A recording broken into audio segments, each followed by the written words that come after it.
Bienvenidos al podcast Arquitectura a Pata. Este es el 9º episodio de nuestra 4ª temporada sobre espacios comunes, la cual fue producida por María del Mar Caicedo y por mí, Andrés Felipe Rodríguez. Nos inspiramos en la importancia del hábitat como derecho fundamental en nuestras ciudades, que se enfrentan a retos como el cambio climático y la globalización. Nos propusimos explorar la diversidad de perspectivas y soluciones relacionadas a la configuración y el uso del espacio público. A través de las entrevistas que hicimos con expertos nacionales e internacionales, buscamos entender cómo el diseño y la gestión de estos espacios pueden influir en la calidad de vida de las personas y en la construcción de comunidades más inclusivas y sostenibles. Camina a escuchar Arquitectura a Pata.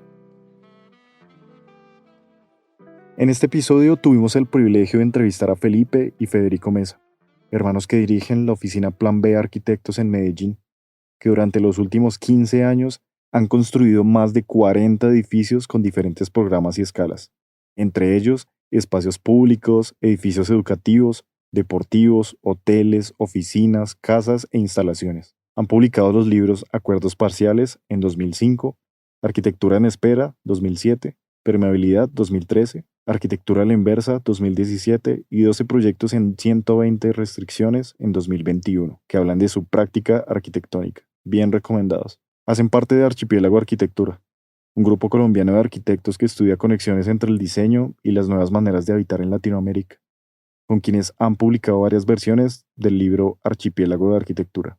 Estábamos súper ansiosos por explorar las ideas de Felipe y Federico sobre sus investigaciones en torno a la arquitectura y las experiencias con los espacios públicos que han tenido en sus encargos, los cuales son principalmente en Medellín, ciudad referente por buenos ejemplos de espacios públicos. Nuestra conversación comenzó con una pregunta fundamental. Desde su experiencia, ¿qué ha sido y en qué se ha convertido el espacio público? A mí me gusta siempre, cuando estoy pensando en espacio público, me gusta mucho la definición de Manuel Delgado, que es el antropólogo catalán, que ha escrito muchos libros sobre público. Él no se refiere al espacio público directamente, sino que él hace una diferencia entre lo que es la ciudad y lo que es lo urbano. Y para él es muy claro como que la ciudad es la estructura física, las tramas urbanas, las calles, los edificios, los espacios que hay entre edificios también, toda la configuración material que hay que ir haciendo para poder vivir juntos. Las comunidades humanas, pues, y en una visión más contemporánea, pues las comunidades de animales y de insectos y otros tipos de comunidades que conviven con los humanos. Y para él lo urbano, interpretando pues textos de antropólogos urbanos europeos principalmente, para él lo urbano es el acontecimiento social de intercambio fluido y en movimiento que ocurre y que puede ocurrir tanto en una sociedad, tanto en una trama urbana como la de la ciudad, pero también que puede ocurrir en otros lugares donde no hay esa trama urbana convencional. Por ejemplo, él dice que hay urbanismo y hay relación en el interior de un avión. Ahí hay urbanismo, pero no hay en la ciudad. Entonces, para mí, espacio público es como una especie de combinación de esas dos fuerzas. La combinación de la trama urbana con la combinación, pues como con la acción y el acaecer y las luchas sociales y el día a día y la cotidianidad, pero pues de una manera amplia, es decir, no tiene que existir la ciudad. En muchos casos, en lo rural también puede haber fenómenos urbanos importantes, en un avión, en un barco, en un carro, yo qué sé, pues si lo miras eso como una mirada contemporánea, o sea, ya una visión más clásica, pues habría que ir caso por caso, ¿cierto? Para los griegos era una cosa, para los romanos fue otra, para el mundo medieval fue otra, y si vas a mirar culturas indígenas, para los aztecas era un tema, pero para los incas era otra, y etcétera, etcétera. O sea, es como y también es un concepto que se va actualizando, se va ampliando día a día. Incluso, jugando a lo que dice Felipe, también está esa idea del público, de la publicidad, y a través pues, de entenderlo como ese intercambio o ese acontecimiento social de intercambio, esa parte de la publicidad y lo público llega a muchas partes, ¿cierto? O sea, el espacio público a veces, como dice Felipe, no tiene que estar ligado al espacio de la ciudad, a la calle, al andén, a los parques. Muchas veces se da la publicidad dentro de las casas a través de un televisor, hoy a través de los teléfonos, se ha transformado muchísimo. Te encuentras a las 11 de la noche en la cama mirando la vida de los otros. Hoy sí que es cierto, o sea, chismoseando que alguien estuvo en la playa, que alguien se cayó, que hubo un accidente en la vía pública. Es decir, esa condición publicitaria a través de estos nuevos medios o pública se ha expandido hasta un punto absurdo donde casi que lo que es difícil es encontrar el espacio privado, ¿cierto? Entonces, ya hablando como el espacio físico como tal de la ciudad, ligándolo con esto, obviamente lo que dice Felipe es importante, tiene mucho que ver con la época.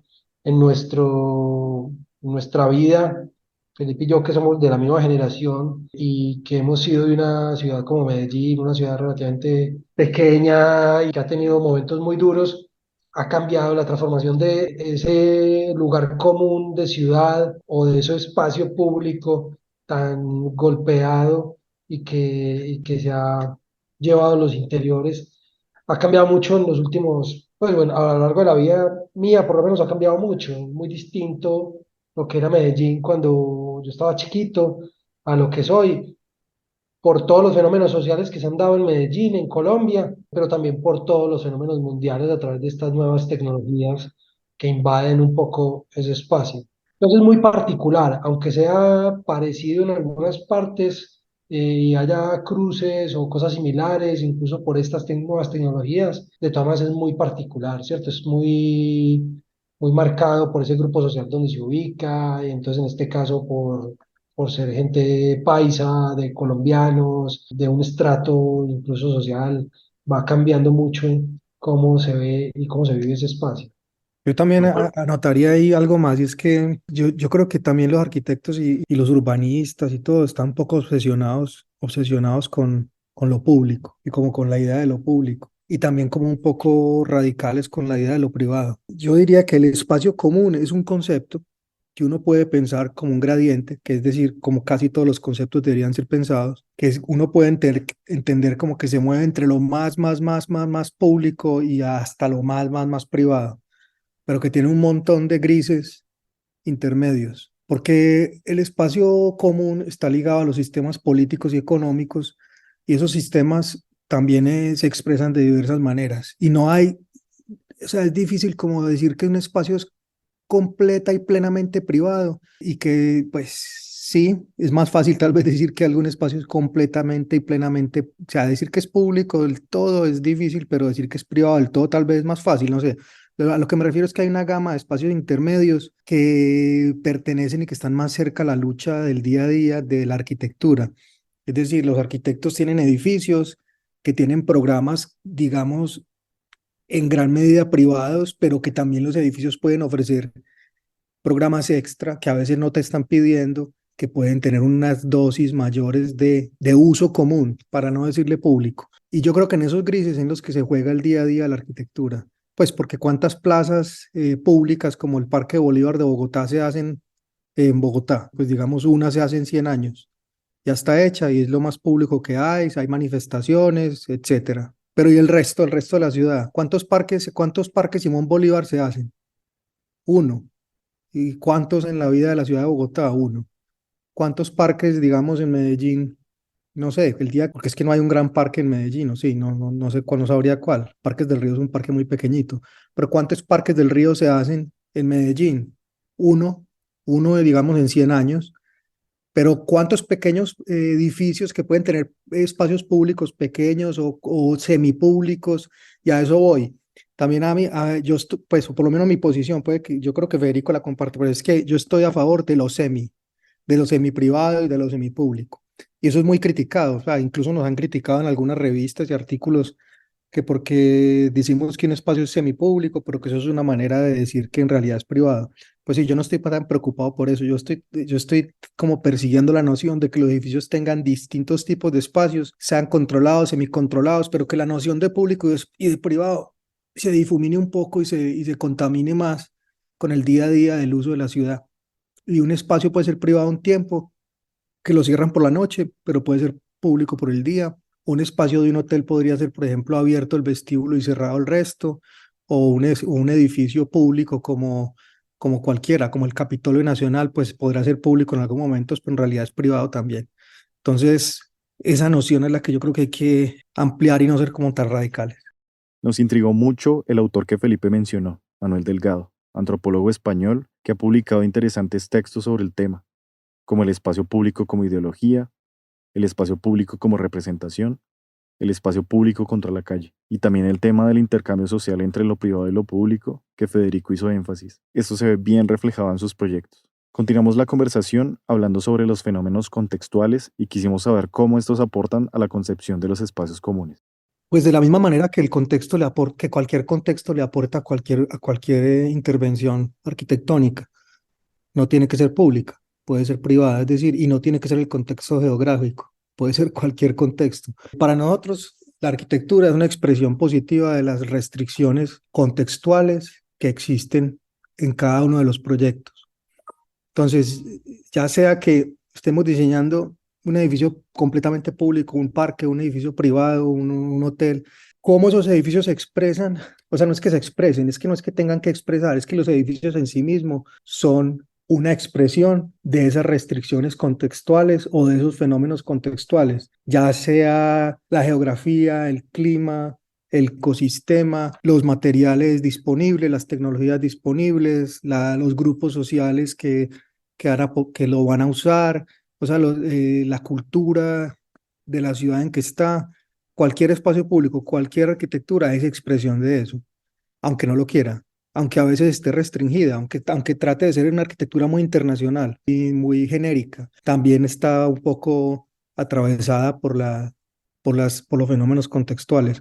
Ahora, específicamente en Medellín, por ejemplo, el fenómeno geográfico de una topografía, de unas montañas de 360 grados alrededor del valle, de vivir en laderas, no solamente en un valle plano, de subir y bajar todo el tiempo, tener que comunicar la ciudad con metrocables que suben y bajan y no solamente con líneas de metro planas, pues eso le da unas características muy propias y muy fuertes y pues, muy únicas a la ciudad, que comparte con otras ciudades que tienen ese tipo de topografías y ese tipo de valles estrechos. El clima tropical pues también le da y el tema de no tener estaciones y el tema de no tener nieve, de mantener un clima primaveral constante, pues hace una ciudad que digamos que utiliza los espacios públicos.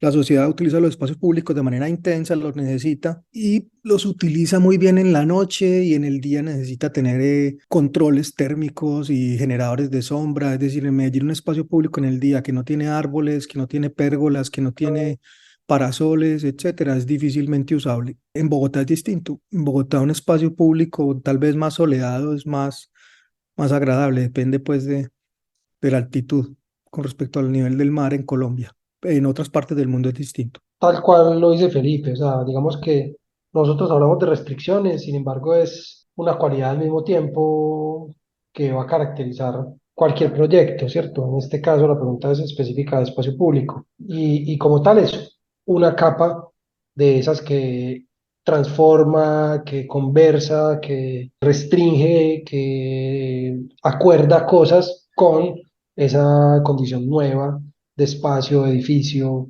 que llega a un lugar específico.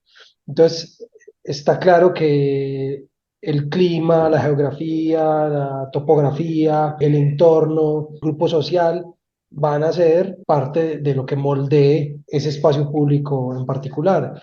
Entonces, clarísimo, ¿cierto? Está clarísimo la diferencia entre un espacio en Medellín y un espacio público en Bogotá. Pasan por la geografía, la topografía, la idiosincrasia, el clima, la temperatura, la luminosidad. En la época en que viví en Bogotá, yo recuerdo salir al mediodía a sentarse en un parque en la grama, a recibir el sol mientras uno almorzaba. Aquí en Medellín es imposible, ¿cierto? Uno busca la sombra. Entonces, de entrada, eso va a cambiar toda la arquitectura de ese espacio público de múltiples maneras, ¿cierto? La topografía es evidente, distinto una topografía llana a una topografía escalonada. Tomar aquí un espacio público de ladera obliga a todas unas estrategias de cómo trabajar en lo vertical y cómo utilizar lo vertical a favor o cómo resolver por lo menos ese reto que conlleva la diferencia vertical en una topografía.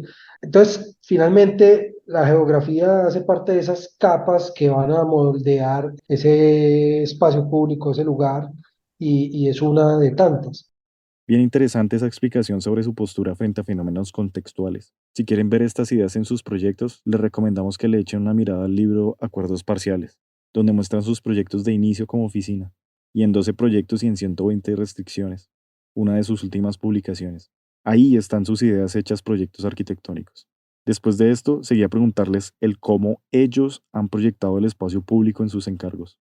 Recuerden que los arquitectos, bueno, es difícil pensar que uno puede como elegir los encargos. Hay, digamos, pocos arquitectos que se dan el lujo, pues, se vuelven figuras internacionales o figuras muy importantes, digamos, como en el momento en que hubo grandes maestros de la arquitectura, digamos que ese tipo de personaje acumulaba muchos encargos singulares, de bibliotecas, parques, torres, pero eso hoy en día pues es un poco más complicado, es más difícil pues como, entonces, ¿qué tipo de encargos puede uno desarrollar? Los que puede conseguir. Entonces, en los momentos en que hubo concursos, en plan B, cuando ganamos algunos, pues digamos que eran concursos públicos, tenían unas dosis y componentes de espacio público mayores. Por ejemplo, los parques biblioteca, nosotros no construimos ninguno, pero digamos que en ese momento esos proyectos en Medellín tenían un componente público importante. El orquidrama, pues estando dentro del jardín botánico, tenía un componente público importante. Los escenarios deportivos, estando en la unidad Atanasio Girardot, con un espacio público alrededor y que atraviesa los edificios, tiene un componente público importante. Pero digamos, hay otros encargos más privados de edificios institucionales o de vivienda o de hoteles o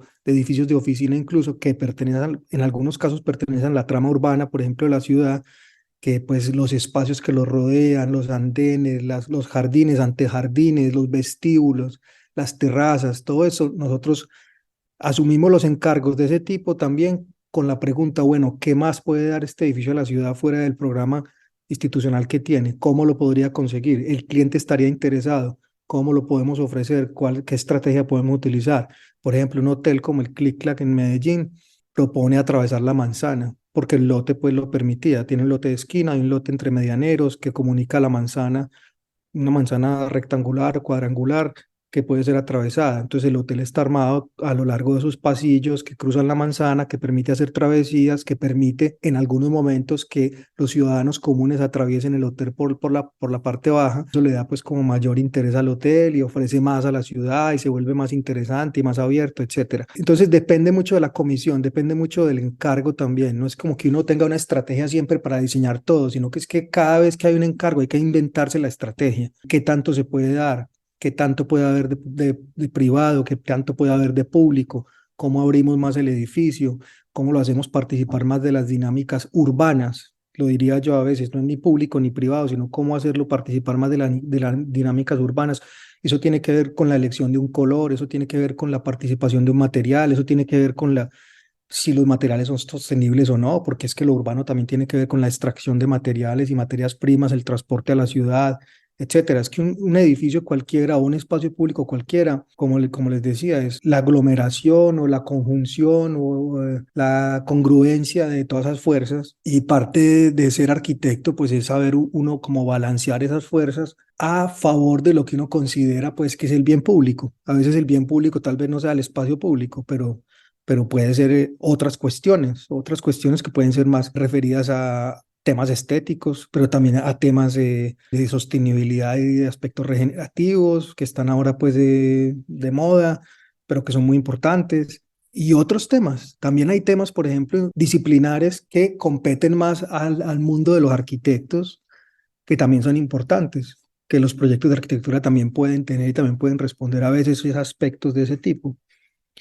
Entonces, pues yo diría que estrategias específicas depende de cada proyecto, pero que pasan por las cuestiones convencionales de la arquitectura, qué materiales deberían tener, cómo hacer que la gente lo use más, cómo involucrar más programas y que la gente se acerque más a los edificios, cómo lograr que la gente sienta cercano a esos edificios, cómo proponer una geometría interesante, modular, abierta, repetitiva, cómo controlar los costos. Y también nosotros pertenecemos a esa escuela de arquitectura colombiana y latinoamericana, pues que cuida el costo, que cuida el material, que propende por tener bajo mantenimiento, que donde el paisaje juega un rol importante en el espacio. Yo diría que eso.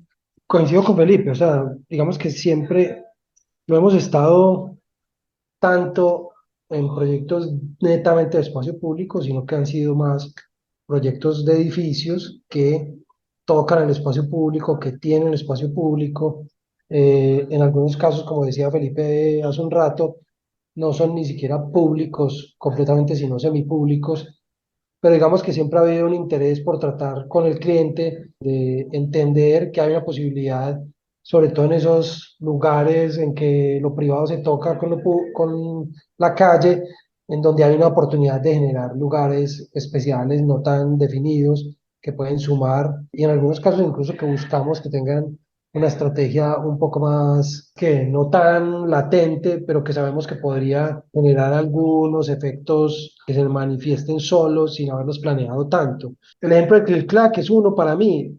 Claramente había un interés de generar un pasaje a través de esa manzana, pero creo que la manera en cómo se ejecuta desde la arquitectura, abordándolo con el cliente, con las necesidades de lo que es un hotel, etcétera, la forma en que se da un poco más poderosa, porque no, al final no es un pasaje con una puerta, como un pasaje italiano que atraviesa una manzana, que tiene una puerta y una de entrada y una puerta y una salida, sino que es un poco más perforado, es difícil de entender cuál es la entrada, cuál es la salida, es difícil de cerrar. Entonces, por lo mismo, a pesar de que han sido espacios que han sufrido cosas no tan chéveres de lo público, como tener ingreso de personas no, de pronto no admitidas en el lugar, que puedan generar conflictos, etcétera.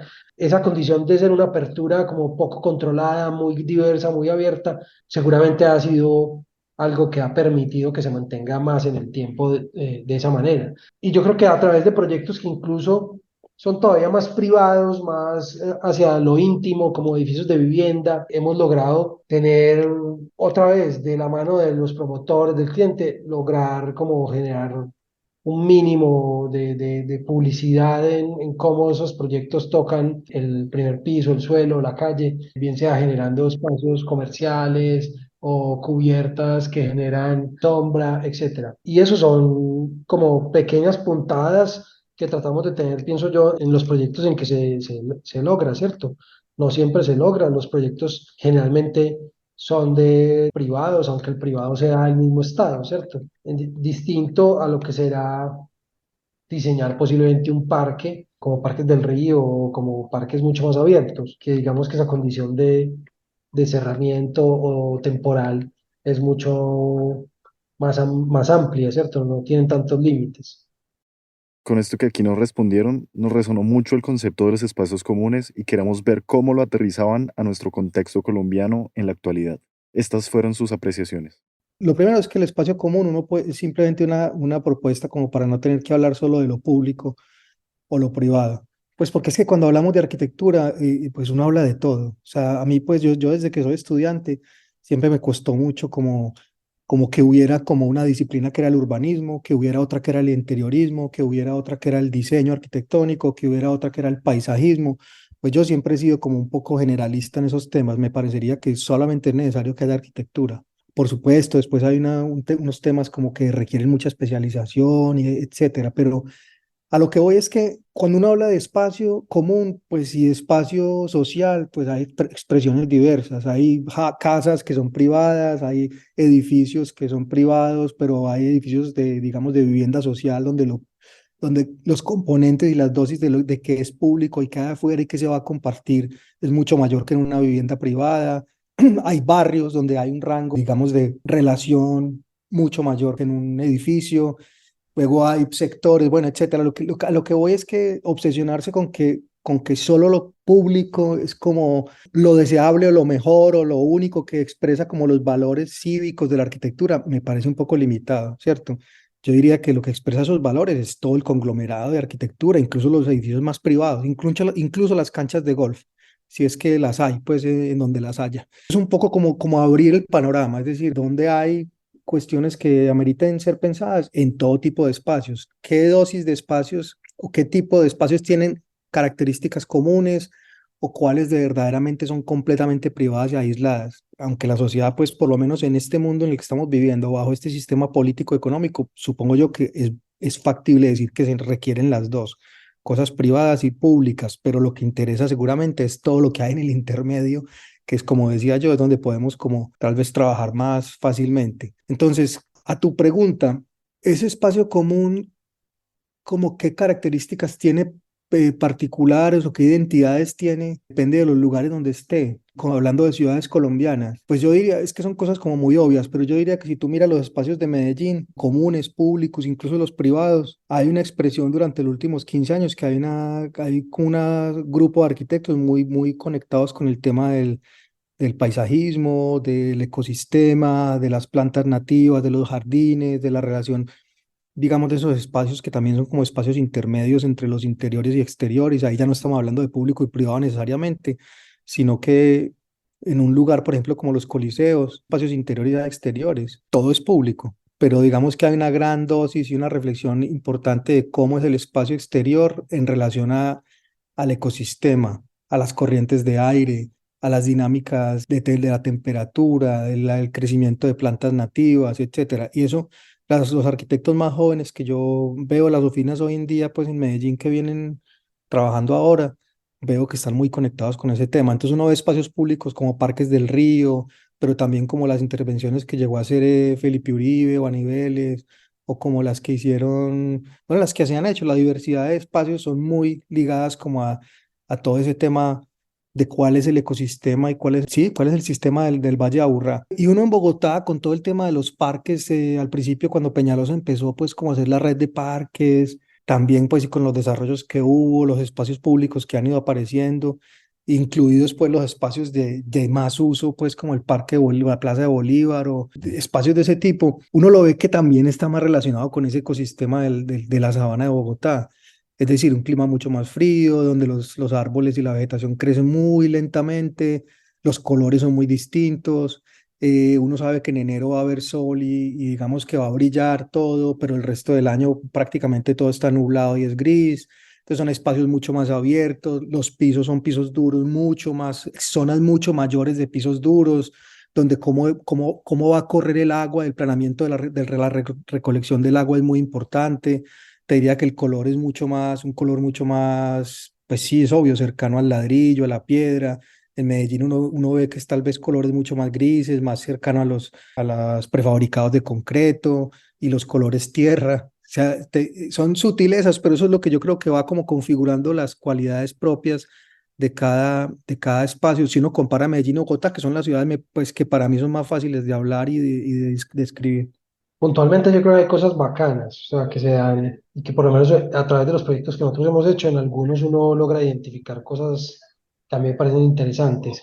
Hablando, por ejemplo, de los coliseos, toda esta descripción que hace Felipe, adicional, tiene como para mí uno de los valores más importantes, aparte de si el edificio es fresco, bioclimáticamente funciona bien, si es agradable o no para la ciudad, etcétera.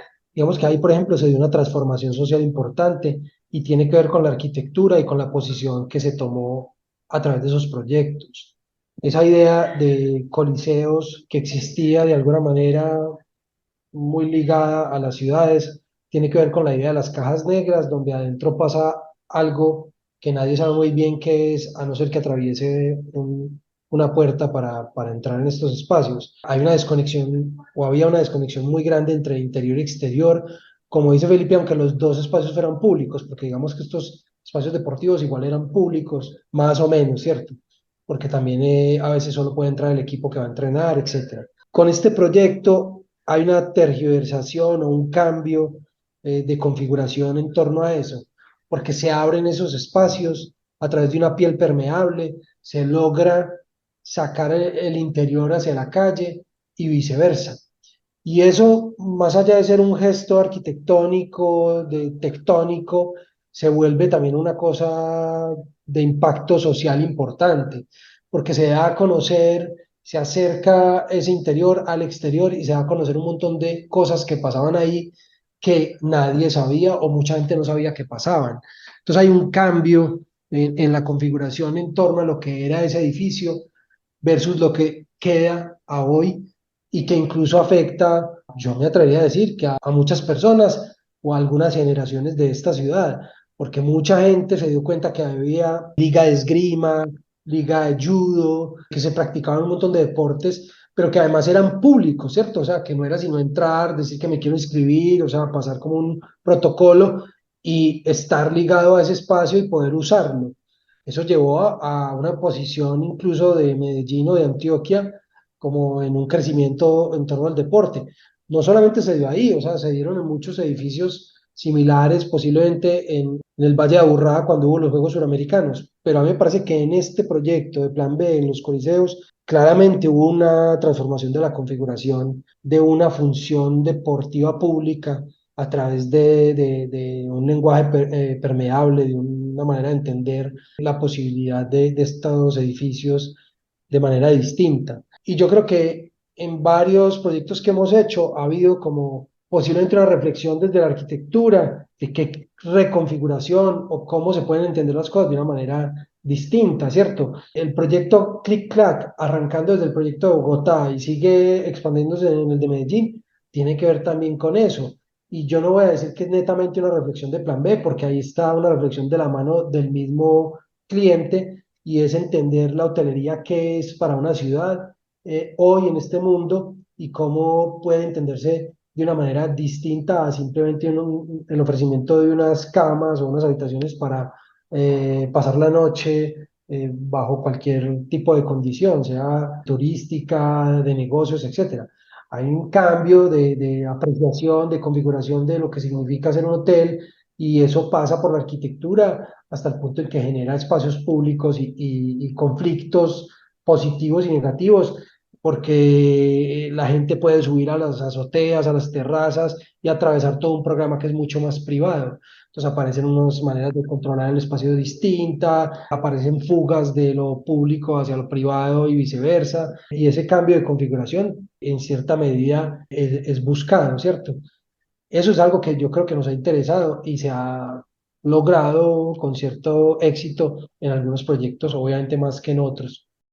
Condiciones, apreciaciones y configuraciones que en sus encargos destaca el Hotel Clic Clac de Medellín, un edificio con 123 habitaciones en el barrio Poblado, a través del cual se puede caminar al interior de la manzana gracias a ese espacio común, que se proyectó como zona de comidas con un agradable ambiente. Es una visita obligada estando en Medellín. Pero bueno, luego de esto quisimos ahondar más en sus ideas, sobre todo en la permeabilidad, concepto sobre el cual tienen todo un libro. Esto nos dijeron.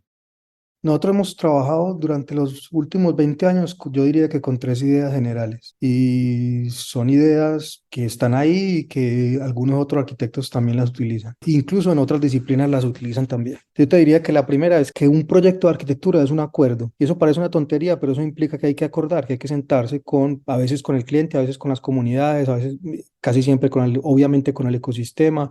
Hay que sentarse a conversar con los mismos socios, con los colegas, con los técnicos que van a estar involucrados en el proyecto. Es decir, obviamente un proyecto es una conversación y nosotros le damos a esa conversación el estatus creativo que requiere un proyecto. Entonces, hay que saber acordar y el proyecto en parte es expresión de ese acuerdo. Hay una segunda idea con la que hemos trabajado, que es esta idea de la permeabilidad. Y nosotros la entendemos en sus diversas facetas, en sus diversas escalas y también como un gradiente que se mueve y que fluctúa entre lo más permeable y lo más impermeable, donde hay una gran variedad de posibilidades, de grados de permeabilidad distintos y en diferentes escalas. Entonces nosotros entendemos que hay una escala que es la urbana o la medioambiental, entendemos que hay una escala que es la social, también puede haber un tipo de permeabilidad. Entendemos que hay una escala que es, por ejemplo, la del edificio. Entendemos que hay una escala que es la del material también y que todas tienen distintos grados de permeabilidad. Es decir, un edificio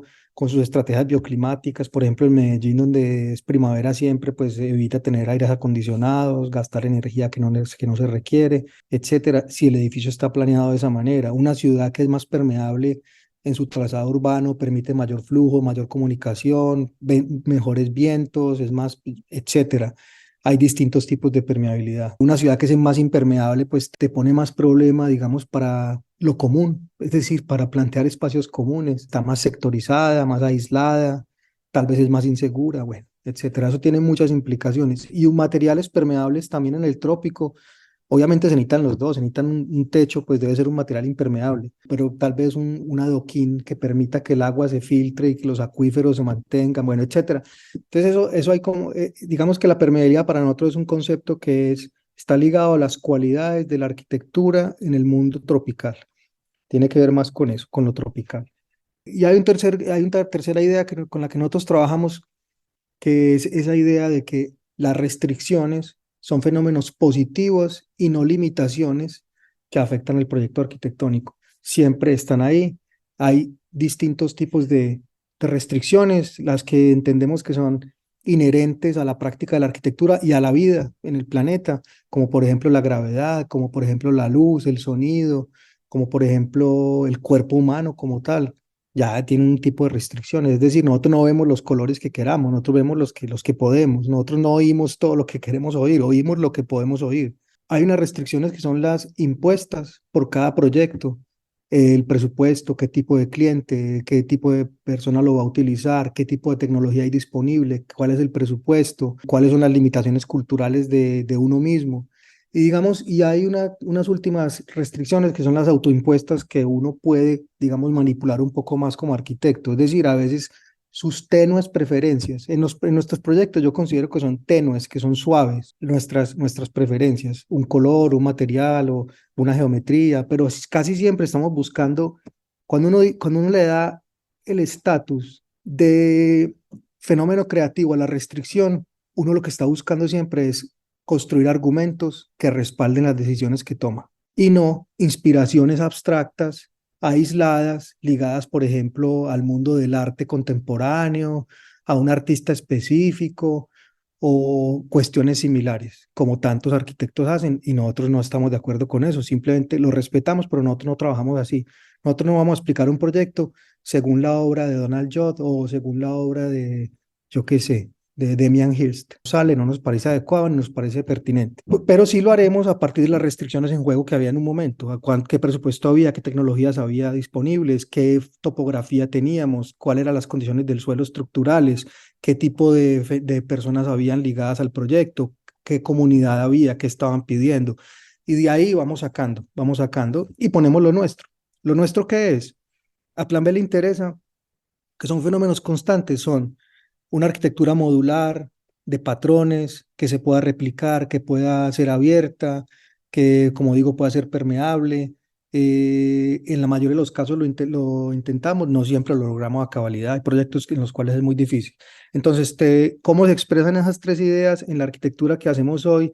Que a veces no es arquitectura pública o que en gran medida no es arquitectura pública, se expresan de manera imperfecta, cada uno, como cualquier concepto. Es decir, se expresan con la realidad. A veces un proyecto es más, por ejemplo, el Hotel Click Clack, como que sigamos con el ejemplo, tiene una cierta permeabilidad urbana, mucho más que cualquier otro hotel que yo haya visto en Medellín, que es completamente público, no, no lo es.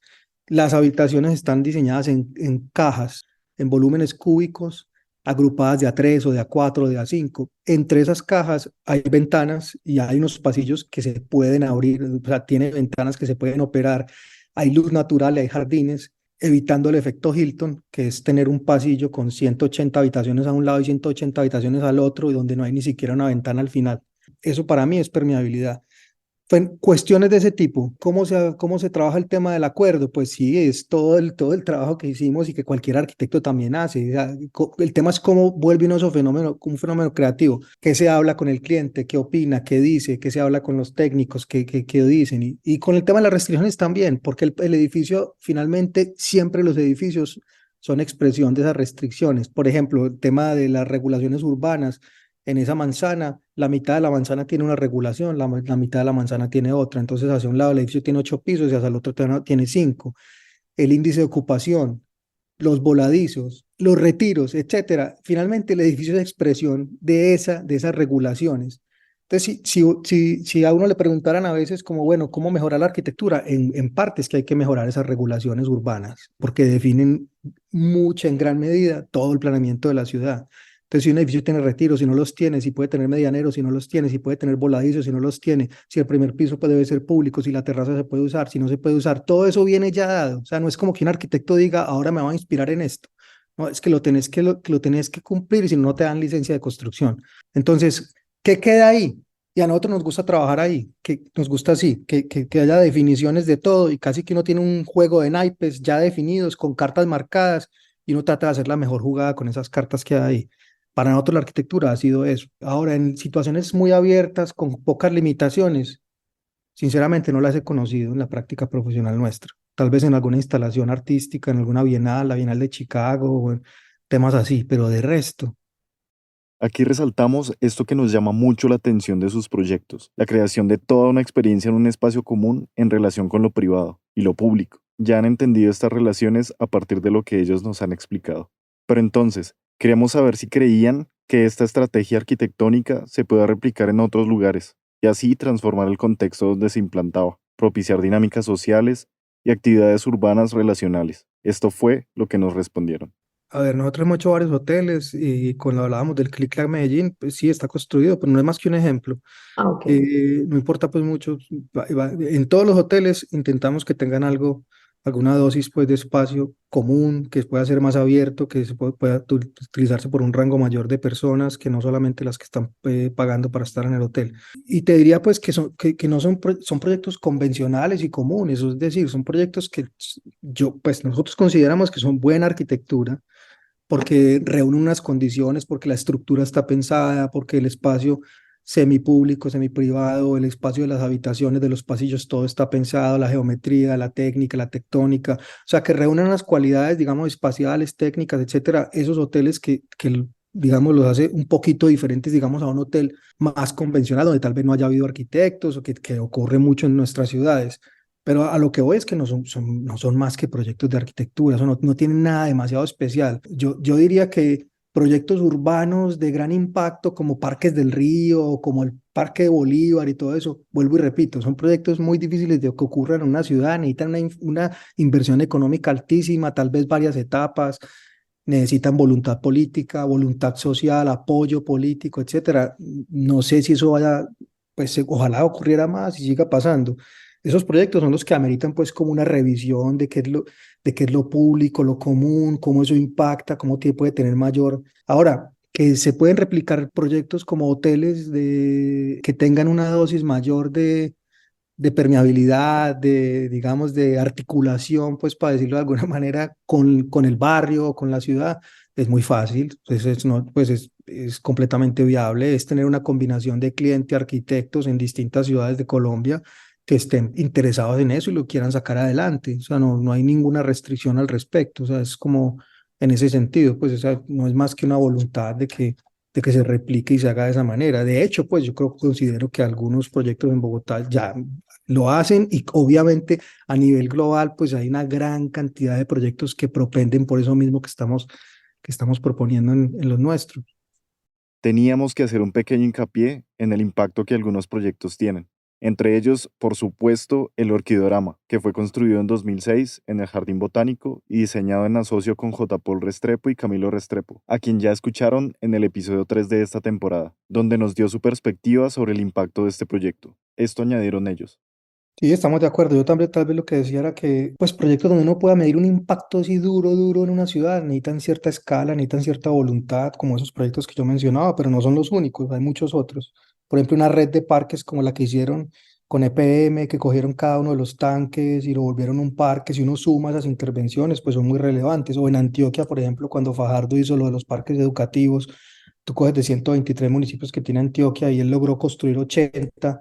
Digan lo que digan las críticas, pues es que lo hizo en 4 años y lo logró. O sea, y sí, algunos no están usando porque no hubo voluntad política para mantenerlos o no hubo presupuesto, no sé, pero digamos que eso sí es un proyecto que puede impactar al departamento completo, mejorar la educación, ampliar oportunidades, construir pequeños espacios públicos para municipios pequeños, rurales, etcétera. Entonces, sí, hay muchas maneras, pero pues seguramente para generar un impacto duro, lo que estoy diciendo, fuerte, se necesita una política como de ese tipo, pienso yo. Sí, el orquidorama, si tú lo miras, el orquidorama pertenece a una de esas estrategias fuertes que inició Fajardo en su alcaldía. Es que el orquidorama no es el orquidorama es el orquidorama, las intervenciones que se hicieron dentro del jardín botánico, que fueron varias, y una muy importante que es la renovación del espacio público alrededor, tumbar el cerramiento que era un muro, quitarlo y poner unas mallas transparentes, armar un edificio de acceso, armar unos parqueaderos, mejorar el restaurante.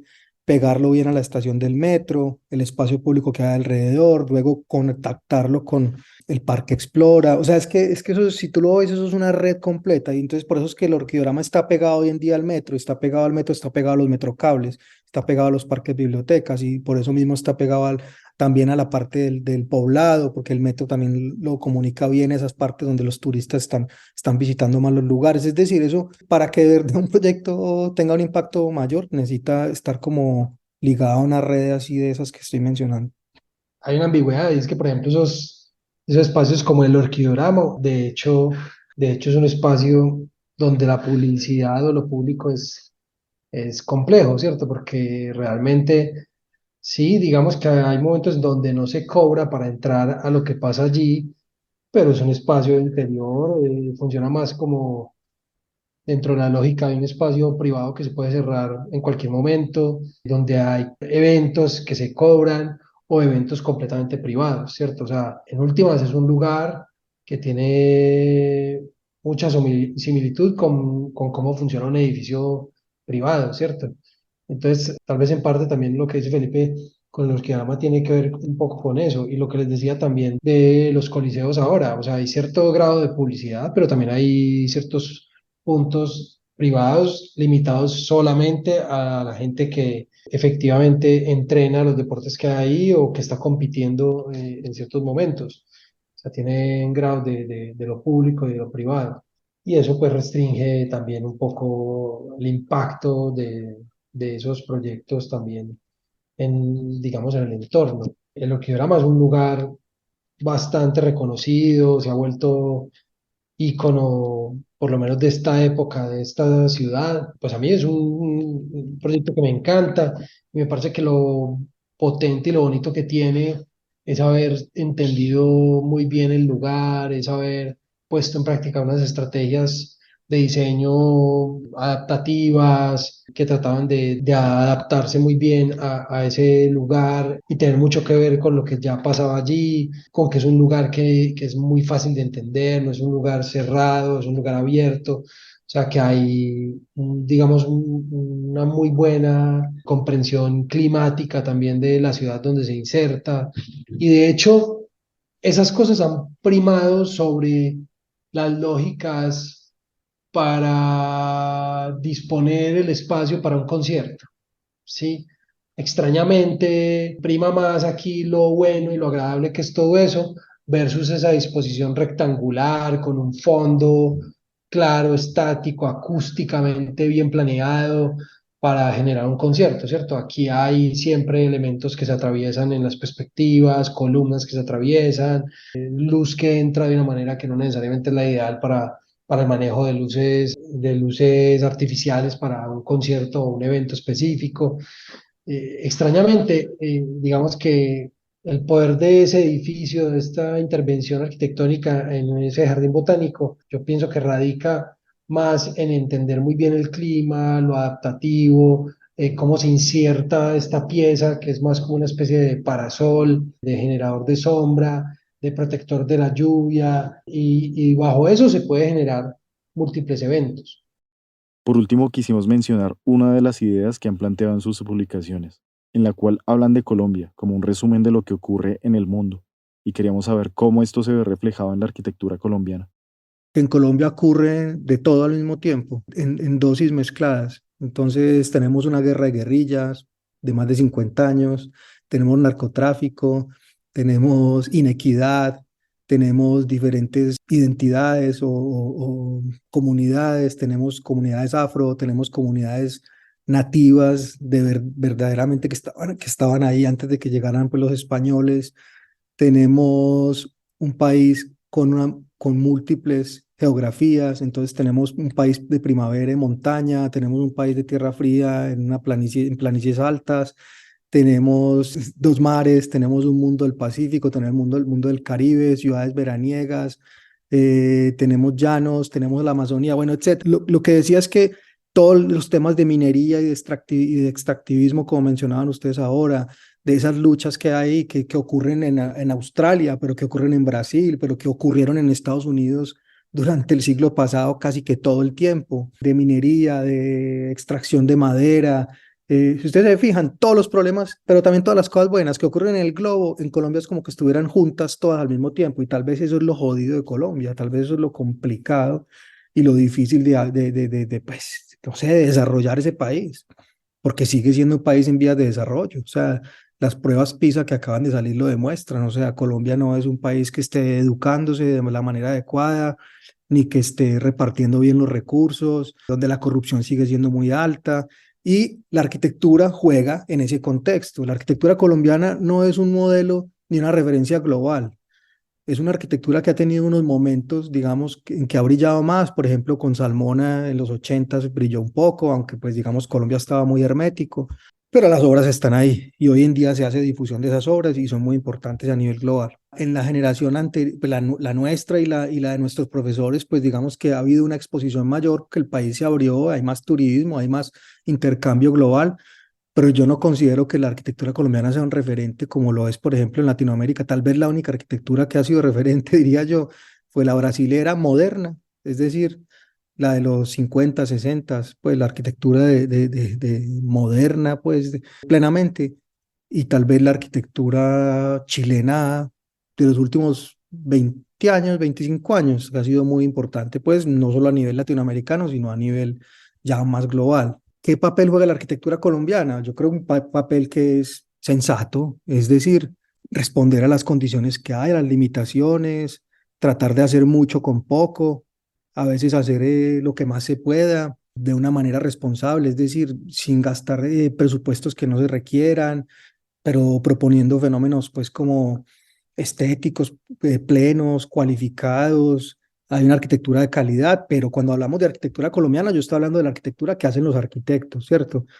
Que debe ser el 5% de la arquitectura que se construye en Colombia, porque el otro 95% es el que hacen las inmobiliarias, el que hace la gente con sus manos. Entonces, los barrios populares pues tienen unas cualidades arquitectónicas y espaciales que son innegables, pues, ¿cierto? Se adaptan a la topografía, se están siempre haciendo, mezclan materiales, mezclan geometrías, etcétera, pero tienen esa connotación que hay una crisis social ahí con unas carencias, y hay violencia, bueno, etcétera. O sea, que tampoco pues es, digamos, lo más deseable. Y hay una arquitectura que es la más, digamos, de fenómeno comercial, de inmobiliaria, que es para mí la más mediocre de todas, pues que es repetitiva, un puro negocio, metros cuadrados para vender, baldosas para enchapar, urbanizaciones cerradas, repetidas y repetidas, y gente que compra en eso y porque lo porque puede y porque, digamos, porque siendo mala arquitectura, es arquitectura que es estable, resistente, que la estructura no se va a caer en general, pues que tiene buenos materiales que pueden resistir, la gente lo considera una buena inversión, que la gente no solamente recuerden que la arquitectura también es una inversión. Entonces, ese 95% es que a mí, pues yo no estaba hablando de ese 95%, estaba hablando de ese 5% que a ojo, pues digo 5%, es el que hacemos los arquitectos educados como arquitectos, que es arquitectura pues más cualificada, que propone más, que ofrece más a la sociedad y también a los usuarios, bueno, etcétera. Una buena dosis de realidad siempre viene bien para saber en dónde estamos y hacia dónde podemos ir como sociedad. Aquí pudimos ver la perspectiva que tienen Felipe y Federico sobre los espacios públicos, su postura respecto a las restricciones que presenta el contexto y los acuerdos para proyectar buenos espacios públicos asociados a la arquitectura de calidad. Gracias por escucharnos y ya sabe, a propiciar espacios públicos comunes de encuentro. Si tienen algún comentario, escríbenos a @arcapata con Q en Instagram. No nos pierdan el paso, caminen pues con nosotros en los próximos episodios de nuestra temporada 4, Espacios Comunes.